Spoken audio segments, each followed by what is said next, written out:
Tax learning with আসিফের সবাইকে স্বাগত। সারা বিশ্বে ফুটবল উন্মাদনা চলছে। এই উন্মাদনার মধ্যে আমরা আজকে ফুটবলের এইচএস কোড সম্পর্কে জানব। ফুটবল এবং বিভিন্ন ধরনের বল, আপনারা জানেন যে ফুটবল, বাস্কেটবল, ভলিবল বা হচ্ছে হ্যান্ডবল, এগুলো হচ্ছে ইনফ্ল্যাটেবল বল, অর্থাৎ যে বলের মধ্যে পাম্প দেওয়া যায় বা বাতাস প্রবেশ করানো যায় সেই বলকে বলা হয় ইনফ্ল্যাটেবল বল।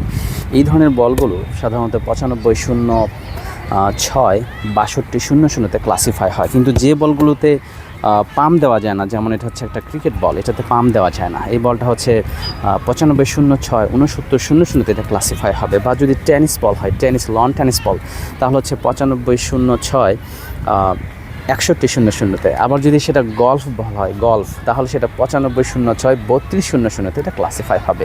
এছাড়াও আরও ডিফারেন্ট আপনাদেরকে বল সম্পর্কে বলতে চাই। যেমন যদি সেটা এসএসের বল হয়, তাহলে কিন্তু সেটা কোনো বল হিসেবে বা স্পোর্টস আইটেম হিসেবে যাবে না, সেটা চলে যাবে 73-08 স্ট্রাকচার হিসেবে। বা যদি কোনো অ্যালুমিনিয়ামের তৈরি যদি বল হয়, তাহলে সেটা চলে যাবে 76-16 হেডিংয়ে, সেটা ক্লাসিফাই হবে। এছাড়াও কিছু ইন্ডাস্ট্রিয়াল বল আছে, যেমন অ্যালুমিনা বল, বিশেষ করে সিরামিক ইন্ডাস্ট্রি বা হচ্ছে ব্রিকফিল ইন্ডাস্ট্রিতে, বিশেষ করে আপনার সিরামিক তৈরির জন্য এটা অপরিহার্য। এই ধরনের পণ্য সাধারণত র ম্যাটেরিয়াল হিসেবে ব্যবহৃত হয়, যা 69-02 হেডিংয়ে ক্লাসিফাই হবে।